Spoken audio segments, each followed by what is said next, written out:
Bismillahirrahmanirrahim. Assalamualaikum warahmatullahi wabarakatuh.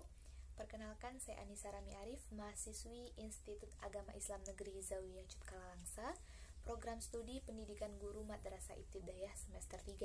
Nah, kali ini saya akan menjelaskan dua buah materi, yaitu yang pertama, layanan pendidikan anak berkebutuhan khusus, dan yang kedua yaitu layanan kegiatan ekstrakurikuler. Nah, video ini saya buat dalam rangka memenuhi tugas mata kuliah bimbingan konseling MISD yang diberikan oleh dosen saya, yaitu yang terhormat Ibu Suhela Yanti MPDI. Layanan pendidikan anak berkebutuhan khusus. Definisi dari anak berkebutuhan khusus adalah semua anak yang mempunyai kelainan atau penyimpangan dari anak normal, baik penyimpangan tersebut bersifat fisik, tingkah laku, maupun kemampuan. Istilah yang lebih halus digunakan untuk menggambarkan kondisi setiap jenis penyimpangan, terutama yang penyimpangannya berada di bawah normal, seperti tunanetra, tunarungu, tunagrahita, tunadaksa, dan tunalaras.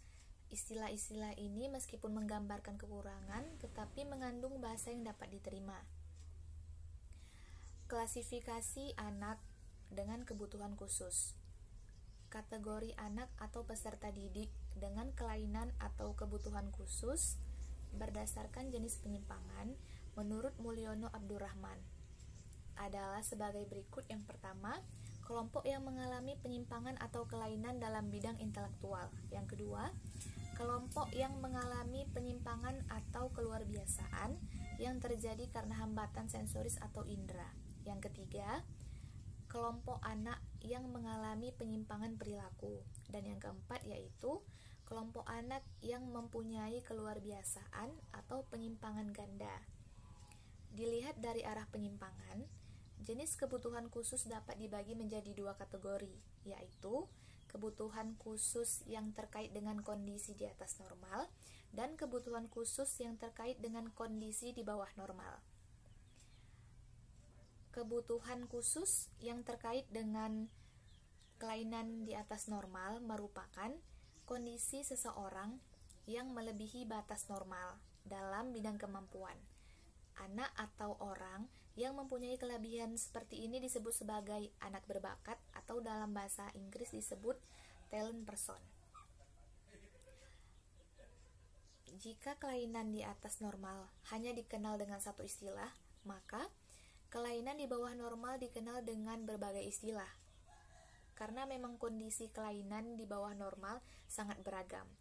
Berikut adalah beberapa jenis kelainan di bawah normal. Yang pertama yaitu tunanetra. Tunanetra berarti kurang penglihatan. Sejalan dengan makna tersebut, istilah ini dipakai untuk mereka yang mengalami gangguan penglihatan, yang mengakibatkan fungsi penglihatan tidak dapat dilakukan. Yang kedua yaitu tunarungu.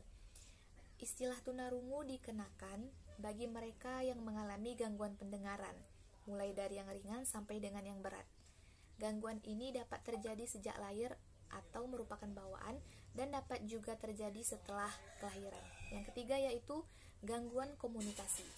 Gangguan komunikasi atau dalam bahasa Inggris disebut communication disorder merupakan gangguan yang cukup signifikan karena kemampuan berkomunikasi memungkinkan seseorang untuk berinteraksi dengan orang lain. Jadi, jika kemampuan ini terganggu, maka proses interaksi pun akan terganggu pula. Yang keempat yaitu ada tunagrahita. Tunagrahita atau sering dikenal dengan cacat mental adalah kemampuan mental yang berada di bawah normal. Tolak ukur yang sering dikenakan untuk kelainan ini adalah tingkat kecerdasan atau IQ. Lanjut, yang kelima yaitu tunadaksa. Tunadaksa secara harfiah berarti cacat fisik. Karena kecacatan ini, anak tersebut tidak dapat menjalankan fungsi fisik secara normal. Selanjutnya ada tunalaras. Tunalaras digunakan sebagai padanan dari istilah behavior disorder dalam bahasa Inggris.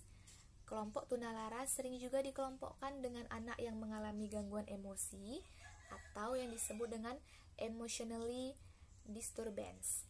Selanjutnya yaitu ada anak berkesulitan belajar. Anak berkesulitan belajar merupakan anak-anak yang